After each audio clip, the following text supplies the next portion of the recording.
Chairman Bilawal Bhutto Zardari صاحب، آپ نے جو بریک سے پہلے کہا کہ پاکستان میں بھی انٹرنل سیز فائر ہونا چاہیے اور کچھ ایشوز پہ جو پارلیمنٹ کے اندر تمام پارٹیز ہیں ان کو آپس میں کنسنسس بھی کر لینا چاہیے. تو پی ٹی آئی تو کہہ رہی تھی جی کہ ایک آل پارٹیز کانفرنس بلائی جائے، لیکن اگر پارلیمنٹ کے اندر ہی ہم ڈبیٹ کر لیں تو آپ آئیڈینٹیفائی کر سکتے ہیں وہ کون سے امپورٹنٹ ایشوز ہیں کہ جس پہ کہ پاکستان کی جو تمام بڑی پولیٹیکل پارٹیز ہیں جو پارلیمنٹ کے اندر موجود ہیں دونوں ہاؤسز میں، ان کو یونٹی کا مظاہرہ کرنا چاہیے، کنسنسس ہونا چاہیے؟ جہاں تک ہم تو پارلیمان میں یقین رکھتے ہیں اور سمجھتے پارلیمان بہترین فورم ہے. آبویسلی اس کا یہ نہیں مطلب کہ میں کسی اے پی سی کے خلاف ہوں، وہ بھی ہو سکتے ہیں. پیپلز پارٹی کی نظر میں ہمیشہ پارلیمان is the best institution for political dialogue. وہ ہمارا انسٹیٹیوشن ہے، اس کو ہمیں طاقتور بنانا چاہیے. جہاں تک کون سے ایشوز، وہ تو ہر ایشو پہ بات ہونا چاہیے. عام طور میں پارلیمان کے تو مقصد یہ ہے کہ کنسنسس بنانے کے طریقہ سے آپ ایسے پالیسی سامنے لے کر آئیں جس پہ سب کا انپٹ ہو، جس سے وہ پالیسی بھی بہتر ہو جائے. میرا کوئی تجویز ہوگا، اپوزیشن کا کوئی تجویز ہوگا، شاید ہمارے دونوں تجویزوں میں سے کوئی درمیانی تجویز بہتر نکلے. یہ تو عام طور پہ سیاست ایسا ہونا چاہیے. لیکن انفارچونیٹ چاہے آپ بل پاس کر رہے ہو، چاہے آپ کوئی بھی ڈبیٹ پارلیمان میں ہو رہا ہو، تو عام طور پہ یہی طریقہ ہے. اور جب ہم پاکستان پیپلز پارٹی کی لاسٹ ٹائم ہمارا وزیر اعظم تھا، ہمارا حکومت تھا، تو 18ویں ترمیم سے لے کے جو بھی ہم لیجسلیشن لے کر آتے تھے اس پہ ہمارا پورا کوشش یہ ہوتا تھا کہ ہم اتفاق رائے سے وہ لیجسلیشن کر سکے. اگر اتفاق رائے نہ بھی ہو سکے، ہم ضرور انپٹ لیتے تھے پارلیمان کے اندر بیٹھے ہوئے لوگوں سے، پارلیمان کے باہر بیٹھے ہوئے لوگوں سے. تو آج بھی ایسے ہونا چاہیے. نہیں ہو رہا ہے وہ تو پھر آپ تبصرہ کریں گے کیوں نہیں ہو رہا ہے، لیکن ہونا تو چاہیے. کون سے ٹاپکس پہ؟ obviously the most pressing for us right now اس کے بھارت کے ساتھ جو جنگ چھیڑا گیا اور جس کے نتیجے میں سیز فائر ہو رہا ہے، اس پہ تو پورا ملک کا یونٹی ہے، تو وہ یونٹی برقرار رہنا چاہیے. اس میں I am quite confident the Prime Minister will be calling a meeting of political parties very soon to take us into confidence as to the latest situation and so that we can endorse the government's policy on that front. Foreign policy کے لحاظ سے تو بین الاقوامی سطح پہ کافی کچھ ہو رہا ہے. اس پہ بھی میرے خیال میں پاکستان میں ایک یونانیمس سٹینس ہونا چاہیے، وہاں بھی بات چیت ہو. اس کے بعد جو پاکستان کا معاشی مشکلات ہیں، جس میں ہم نے دیکھا ہے کہ حکومت کا یہ بہت بڑا کامیابی رہا ہے کہ مہنگائی میں کمی ہوا ہے. یہ ہم سب کا مطالبہ تھا الیکشن کے وقت، اور حکومت اب یہ کہہ رہی ہے کہ مہنگائی میں تاریخی کامیابی یہ ملا ہے کہ مہنگائی میں کمی ہوا ہے. ہم چاہتے ہیں کہ ہم اسی طریقے سے غربت میں کمی ہو، بے روزگاری میں کمی ہو، اور اس لحاظ سے ہم چاہیں گے کہ حکومت کو ہم انپٹ دیں، ان کو سپورٹ کرے. ویسے ہی اپوزیشن کو بھی اپنا انپٹ دینا چاہیے کہ ان کی نظر پہ صرف تنقید کے علاوہ حکومت کیا کر سکتے ہیں تاکہ ہمارا معاشی لحاظ پہ ہمارا معاشی پالیسی بہتر ہو.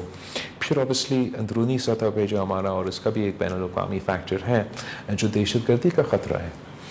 اگر if terrorism continues in Pakistan at the same rate it has been so far this year, then by the year's end, یہ سال 2025 will be the bloodiest year in Pakistan's history when it comes to terrorism. اس کا مطلب میں 2000 سے لے کے 2007 تھا، 2007 سے لے کے 13 سے لے کے 18, not a single year was as bloody as this year.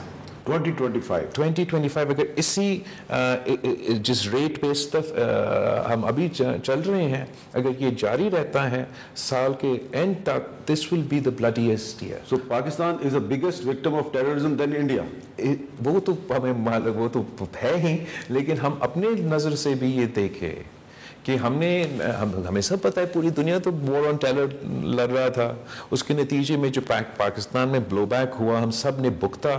کیسے ہر دن کسی نہ کسی شہر میں دہشت گردی کا واقعہ ہو رہا تھا، مگر اس سال سب سے زیادہ دہشت گردی کے واقعہ ہوا ہے.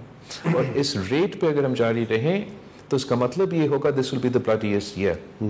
We need to have internal political consensus not only on our kinetic strategy against terrorism کہ ہم ان کے خلاف کیسے لڑیں گے، اور اس کو ہم پوری قوم کا، پوری عوام کا بیکنگ کی ضرورت ہے، سیاسی لیڈرشپ کی اونرشپ کی ضرورت ہے کہ دہشت گردی چاہے وہ مذہب کے بہانہ پہ یا علیحدگی پرست سیاست پہ، ان کا ہمیں مل کے ان کا مقابلہ کرنا پڑے گا۔ اس کا ایک کینیٹک کمپوننٹ بھی ہے، ایک ہارڈ کمپوننٹ بھی ہے۔ پھر یہ دنیا کا کاؤنٹر ٹیررزم کا، کاؤنٹر انسرجنسیز کا مقابلہ کرنے کا ایک آپ سمجھے ایک رول ہے کہ without the hearts and minds you کی ناٹ ون دا وار۔ تو پاکستان کو بھی غور کرنا پڑے گا کہ ہمارا ہارٹس اینڈ مائنڈس کا اسٹریٹجی، ہمارا سافٹ پاور اسٹریٹجی انہی انتہا پسندوں اور دہشت گردی کا مقابلہ کرنے کے لیے کیا ہے۔ اس پہ میں سمجھتا ہوں کہ صوبائی حکومتوں کو، وفاقی حکومت کو، خاص طور پہ جو علاقے دہشت گردی سے متاثر ہے، بلوچستان، سابق فاٹا، سابق پاٹا، وہاں ہمارا ایسے ڈیولپمنٹ اسٹریٹجی ہونا چاہیے، ہمیں اپنے ریسورسز زیادہ کانسنٹریٹ کرنا چاہیے کہ ہم ہارٹس اینڈ مائنڈس وہاں کے عوام کو کیا ایسے فیسلٹیز پہنچا سکتے ہیں تاکہ ان کا these two elements need to go side by side۔ تو اس پہ بھی اگر بات چیت ہو، کنسنسس ڈیولپ ہو، تو میں سمجھتا ہوں کہ وہ چیئرمین صاحب، کیا آپ کے خیال میں بلوچستان اور سابق فاٹا میں اگر صرف کانسٹیٹیوشن آف پاکستان کو امپلیمنٹ کر دیا جائے تو سارے مسئلے حل نہیں ہو سکتے؟ کاش اتنا، ایک تو obviously ہم سمجھتے تو ویسے تو ہونا چاہیے کانسٹیٹیوشن آف پاکستان پہ عمل درآمد ہو، فل اسٹاپ، پر obviously آپ جانتے ہیں کہ جو دہشت گردی کا مسئلہ ہے، جہاں ہمارا اپنے اندرونی کمزوریاں بہت زیادہ ہیں، بہت زیادہ ہیں، اس پہ میں نے تو ہاتھ سے مائنڈ کا ذکر کیا، اپنے بھی ماضی کو درست کرنے کے لیے we've also done آغاز حقوق Balochistan and so many other things in the past to try and address it۔ اندرونی مسئلے بالکل بہتر انداز سے ہم کانسٹیٹیوشن پہ عمل درآمد کریں، مگر جو بین الاقوامی ہاتھ ہے اس دہشت گردی کے پیچھے وہ بھی اب حقیقت ہے۔ This is not a conspiracy theory۔ اب چاہے وہ جس طریقے سے ایک ہمارا ہمسایہ ملک سے فائنینشیل اور لاجسٹیکل سپورٹ ملے، اور دوسرا ہمارا ہمسایہ ملک میں ان کو بیسز کا اور ٹریننگ کا فیسلٹی ملے، اور پاکستان میں جس انداز سے ان حملوں کا اضافہ رہا ہے، جس طریقے سے وہ نہ صرف پاکستان کو مگر اب چین کو نشانہ بنا رہے ہیں، اور جس طریقے سے اس خطے میں ویسے ہی ایک جیو پولیٹیکل کانفرنٹیشن کا امکان بھی ہے، تو ان کا اثرات تو پاکستان میں ہو رہا ہے۔ ہم بالکل ایک sort of with clarity کے ساتھ اس کا مقابلہ کرنا پڑے گا۔ بالکل میں چاہتا ہوں کہ پاکستان ایک جمہوری ملک ہو، ہم انسانی حقوق کا تحفظ کریں، ہم آئین پہ عمل درآمد کریں، ساتھ ساتھ جب آپ دہشت گردوں کا مقابلہ کرتے ہیں، جب آپ جنگ کے آپریشن کے ماحول میں ہوتے ہیں، وہاں ضرور جو آپ کا انسانی حقوق پہ عمل درآمد ہوتا ہے، جو آپ کے آئین پہ عمل درآمد ہوتا ہے، وہ شاید کچھ کمزور that gets affected, but our broader aim has to be کہ ہم ان دہشت گردوں کا مقابلہ کریں، ایک طرف سے ان کا کنیٹک ان کا مقابلہ کریں، دوسری طرف ہمیں اپنا سافٹ پاور استعمال کر کے ایک اسٹریٹجی بنانا پڑے گا کہ ہم کیسے ہارٹس اینڈ مائنڈس کا جنگ جیتیں گے۔